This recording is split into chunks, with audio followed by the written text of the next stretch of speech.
Au-dessus des vieux volcans, glisse tes ailes sous le tapis du vent. Voyage, voyage, éternellement. Mon cher Nikita, Mon cher Karl, aujourd'hui je pense que nous devrions discuter d'un auteur très connu par le grand public, de par son œuvre 1984, et moins connu pour La ferme des animaux. Vous l'aurez deviné, Orwell, George Orwell. George Orwell, ouais. Donc, George Orwell, comme je l'ai déjà mentionné, est bien connu pour son œuvre 1984, qui, bien sûr, attire toutes les convoitises, toutes les plus grandes perversions de par certains, et les théories farfelues en tout genre, et parfois pas tellement. En tout cas, le thème dont nous allons discuter aujourd'hui est la ferme des animaux. La ferme des animaux est moins connue, mais à nos avis, a un plus grand impact politique, sociologique et, dans un certain sens individuel, philosophique. Donc, procédons. Tout d'abord, discutons du contexte. Alors, dans quel contexte George Orwell écrivait-il? C'était évidemment la conclusion de la Deuxième Guerre mondiale. Alors, ça veut dire qu'on a témoigné l'échec du fascisme. Et alors, les deux grandes idéologies qui restaient sur le monde, sur la Terre, c'était le capitalisme des États-Unis avec le libéralisme, et puis le communisme de l'Union soviétique. Alors, c'est dans ce contexte de la guerre froide que George Orwell a écrit cette pièce vraiment émouvante, Ferme des animaux. Tout à fait, tout à fait. Donc, comme Nikita l'a déjà précisé, le contexte géopolitique est tendu entre les deux nouvelles superpuissances de par la fin de la Seconde Guerre mondiale. Nous avons l'Union soviétique de par son idéologie communiste et les néolibéraux, représentés par les États-Unis en première ligne, qui se font face. Seul problème, ils possèdent l'arme nucléaire. Donc, solution, George Kennan, le conseiller aux affaires étrangères du président des États-Unis, a proposé la politique de la contenue, containment. Et que voudrions-nous dire par cela? C'est-à-dire faire la guerre en utilisant les pions et non pas les joueurs principaux.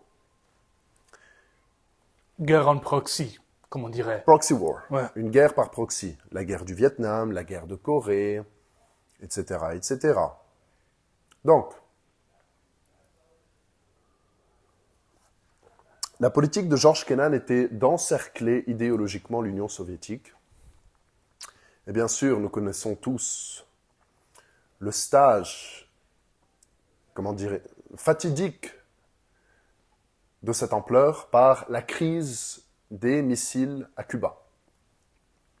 Donc, connaissant ce contexte, George Orwell nous parle d'une certaine ferme en Angleterre, la ferme de M. Jones.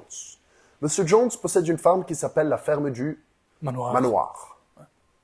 Que représente le manoir? Il représente l'établissement de la classe dominante, à une certaine échelle, bien sûr. Car c'est qui habite dans un manoir? C'est l'aristocrate. C'est la noblesse. Alors, c'est tout simplement un effet littéraire pour symboliser le statut social du fermier Jones en comparaison avec qui? Les animaux. Tout à fait. Donc, comme Nikita l'a déjà dit, il y a beaucoup de symbolisme dans la ferme des animaux. C'est-à-dire, rien n'est choisi au hasard. Nous avons M. Jones qui se réveille un matin. Et un de ses cochons a une certaine prophétie, entre guillemets bien sûr. Il rêve d'une ferme où les animaux seraient égaux. Le jour d'après, qu'est-ce qui se passe avec M. Jones? Monsieur Jones, il retourne absolument ivre de son pub préféré. Et dans cette intoxication, il tue le vieux sage, le vieux cochon qui s'appelle Old Major. Le vieux cochon sage qui a eu ce grand rêve égalitaire.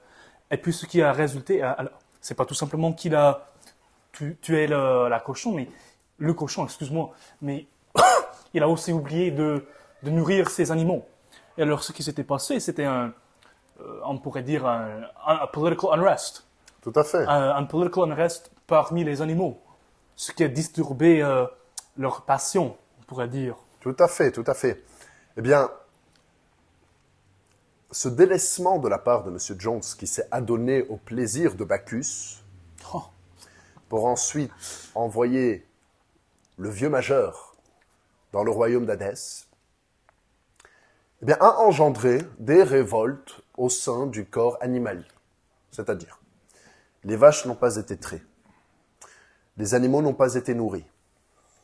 Et, cerise sur le gâteau, le doyen de la communauté animalière vient d'être assassiné et dévoré. Bon, conséquence, les deux autres cochons de la ferme, Squealer et Napoléon, Snowball. en français, Snowball. Snowball, pardon, Snowball et Napoléon. Bon, déjà parlons un peu du caractère de Napoléon. Napoléon sera le fer de lance de cette révolution, ça sera le cerveau, ça sera celui qui engendrera les mouvements populaires contre M. Jones. L'impetus. Tout à fait. Pourquoi Napoléon? Eh bien, certains pourraient dire que Napoléon est une comparaison à Staline. D'autres, et je suis sûr que ça n'est pas un hasard, à Napoléon Bonaparte, empereur des Français. Bon. Et au fil de l'histoire, vous allez comprendre pourquoi. Donc, les deux cochons décident de mener une révolution. Qui est-ce qu'ils utilisent pour la révolution? Pour le justifier. Pour mettre en œuvre la révolution, ils utilisent deux choses. Tout d'abord, deux animaux. Le cheval, qui va travailler. L'ouvrière. L'ouvrier. L'ouvrier, oui. Le cheval est celui qui travaille ardemment pour le changement. Il y croit. Il représente le peuple. Les vertueux. Donc, le cheval sera la cartouche de son pistolet. Et les brebis seront ses armes médiatiques. Donc, les cochons ont semé une certaine idée au sein des animaux qui dit que 4 pattes, Mauvais. Excuse-moi. 4 pattes, bon. 2 pattes, Mauvais. Ça veut dire que les animaux, bon. Les humains, mauvais. voilà. Donc, cette idée sera engendrée et répandue par les brebis. Et petit à petit, cela va rentrer dans la tête, dans les idées, dans la façon d'être et de paraître des animaux. Qui, un jour, quand M. Jones a quitté la ferme, décideront de mener une révolution et de le chasser définitivement. Très bien. Le bras droit de Napoléon est un cochon qui s'appelle... Snowball. Donc, qu'est-ce qui se passe entre Snowball et Napoléon au terme de l'évolution de cette révolution? Alors, ce qui se passe, c'est une concurrence entre les deux. D'accord. Chaque fois, au cours de l'histoire, qu'on en voit qu'il y a un vacuum de puissance, où il y avait ce vieux ordre politique, cette vestige politique, qui a été désolé, comme par exemple la disparition de Fermier Jones, ce qui a résulté, c'était un vacuum de puissance. Alors, ce qui résulte, c'est une concurrence entre les uns qui veulent le restaurer ou qui veulent le prétendre au pouvoir. Alors, les deux sont Napoléon, qui est comparable à Staline, et puis Snowball, qui est comparable au Leon Trotsky. Pourquoi? Alors, je vais vous dire pourquoi. C'est pourquoi Staline, il n'y aurait jamais un scolaire qui va dire que Staline était quelqu'un de charismatique. Personne ne va dire que Staline était intellectuel ou quelque chose comme ça. Alors, comment est-ce que Staline a réussi? C'est en utilisant la force, c'était en utilisant la coercion. Alors, mais comment opérait-il Trotsky, Leon Trotsky, avec avec son charisme, avec la rhétorique? On pourrait dire que Staline est le hard power et Léon Trotsky est le soft power. Staline utilise le fouet, Léon Trotsky utilise la douceur, la séduction. Il est plus moderne. Donc, Staline a évincé Léon Trotsky, Napoléon a décidé de chasser Snowball, son acolyte, son ami de toujours, son compagnon de route. Bien. Ensuite, Napoléon va décider de consolider son pouvoir en instaurant une certaine constitution qui défend aux animaux de dormir dans les draps des êtres humains, de boire de l'alcool et de manger des pommes ou peu importe les aliments que les humains mangeaient normalement. Mais qu'est-ce qui va se passer avec les pommes, avec le lait des vaches? Bien sûr, on a oublié de préciser que les cochons se sont bien évidemment portés volontaires pour traire les vaches, pour récolter ce lait. Et qu'est-ce qui va se passer avec le lait des vaches? Alors les cochons vont le garder pour eux-mêmes. Ils ne vont pas le distribuer.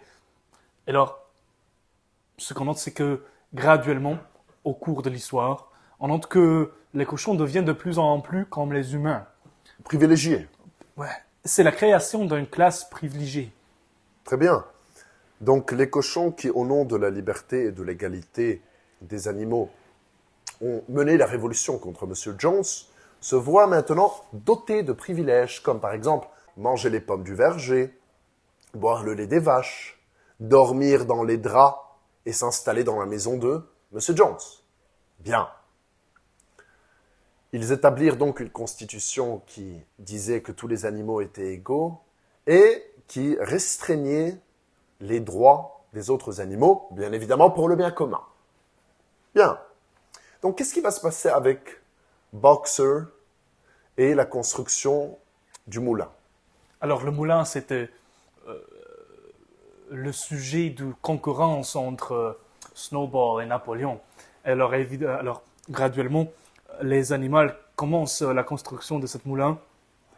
Et c'est Boxer, le cheval, cet animal noble qui représente la classe ouvrière, les eux qui sont la plus dévoués au projet politique et aux réussites du communauté.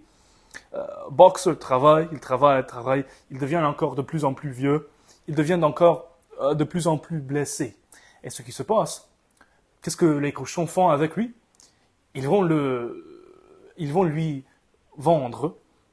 Eh bien, tout d'abord, les cochons vont convaincre les autres animaux qu'ils vont placer Boxer, qui est le cheval, dans une maison de repos. Mais ils décidèrent de le vendre chez un certain abattoir qui va le transformer en colle. Et les récoltes financières de cette transaction servira aux cochons pour acheter du whisky. Ils ont transformé le peuple, Boxer, le cheval qui représente le peuple fier, le peuple souverain, le peuple qui travaille pour le changement politique et qui y croit vraiment, en colle pour se remplir le ventre d'alcool. Pas mal. En tout cas. Donc, les cochons ne travaillent pas. Les cochons distribuent le travail. Les cochons peuvent manger des pommes, boire du lait, dormir dans les draps des êtres humains, et bien sûr vendre Boxer pour le transformer en colle et pour boire de l'alcool. Bien. Pourquoi? Car d'après les cochons, ils ont un travail de management. Ils ont un travail qui est supérieur à celui des autres animaux. Ils sont censés bien sûr réfléchir, penser, établir et être sûrs de la bonne répartition de la ferme, du travail au sein de la ferme. Très bien.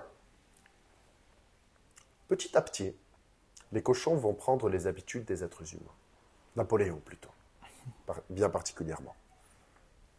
Napoléon va prendre les habitudes des êtres humains et à un certain moment de l'histoire va se mettre debout.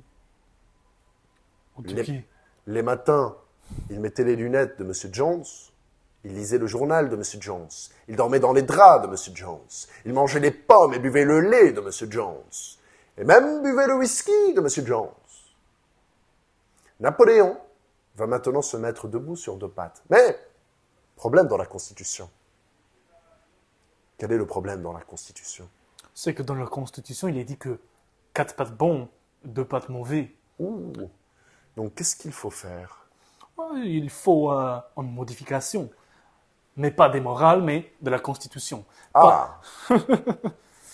Pas des coutumes du classe supérieure, mais une modification des morales de la Constitution pour justifier la décadence de classe supérieure. Donc la Constitution va se voir modifiée. Très bien. Quelle est la nouvelle Constitution? 2 pattes, bien. 4 pattes, mauvais. Ou même on pourrait dire soumissive.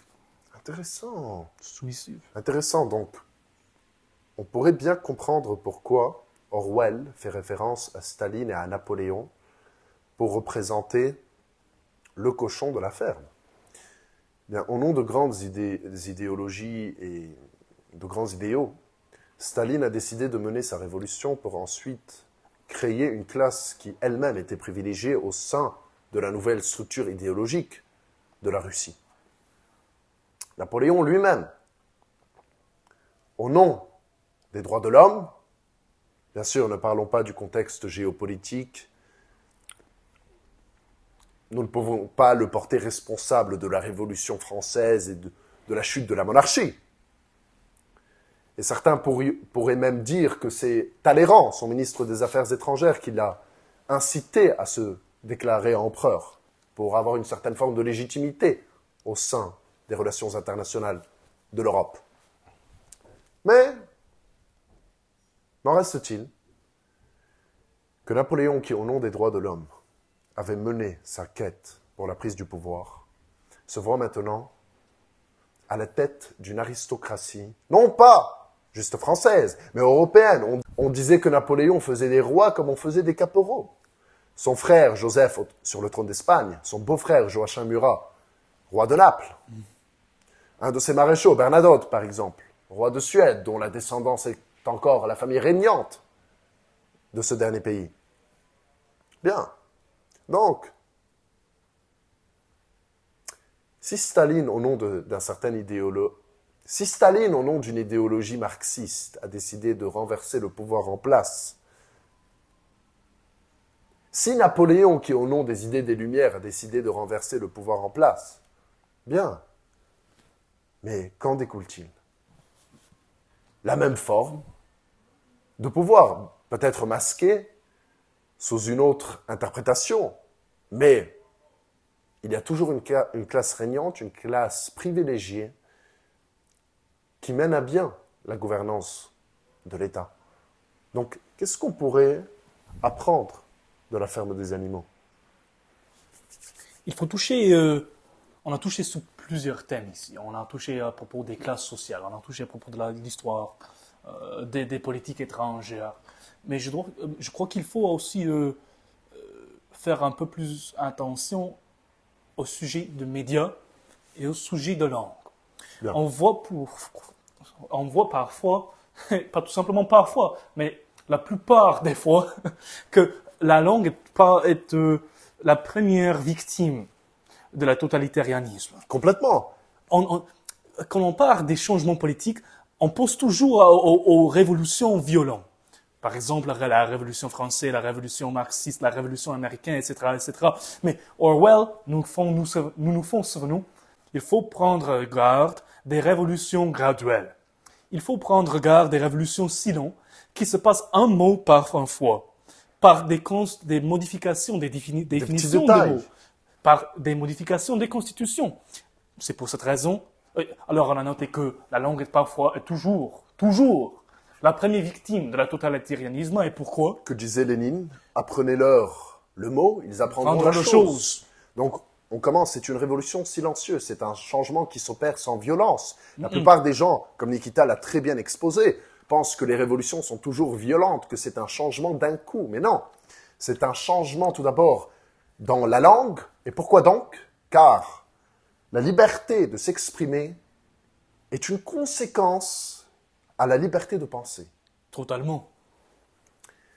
Donc, nous pouvons comprendre que la langue prédétermine la façon de penser des individus et que le pouvoir en place usera toujours de la langue pour changer le mode de pensée des individus, et ensuite qu'il y aura des brebis pour répandre le message des cochons, et un cheval qui lui est noble, qui lui est patriotique, qui fera toujours le travail pour enfin être sacrifié sur l'autel du peuple et de la patrie. Ceci dit, je pense qu'on peut découler une seule sagesse de cela, c'est que l'ordre crée la liberté et le désordre crée la servitude. Wow. Pourquoi devrions-nous, au nom de quelque idéologie, semer la zizanie pour que l'un d'entre nous règne à la place de notre ancien maître? Pourquoi plutôt ne pas préserver l'intérêt supérieur de la patrie, comme disait le général de Gaulle, l'intérêt supérieur de la patrie? C'est-à-dire l'intérêt de la patrie au-delà des idéologies, au-delà des clivages entre la droite et la gauche. Car, peu importe le régime de la Russie, que cela soit l'Union soviétique, la Russie impériale ou la Russie de nos jours, les intérêts supérieurs ne changent pas. Les idéologies ne sont qu'un moyen. Exactement. Les intérêts sont déterminés par l'histoire. Les intérêts sont déterminés par la peuple. La géographie. La géographie, pas par l'idéologie. L'idéologie est tout simplement le moyen aux intérêts. L'idéologie, c'est tout simplement la chose qu'on utilise pour rassembler les ressources de le pays en service de l'intérêt. Tout à fait. Tout à fait. Je pense que nous avons touché à tout le symbolisme de George Orwell. C'est un livre court, c'est un livre concis, mais c'est un livre qui a un grand sens et beaucoup de relevance politique, sociétale, psychologique, philosophique. Et ça nous parle vraiment de ce recyclage de la classe régnante qui se fait au nom de l'idéologie. C'est à méditer. Et sur ce, je pourrais dire tout simplement que voilà. Voilà. Voilà qui je suis, et voilà même ici.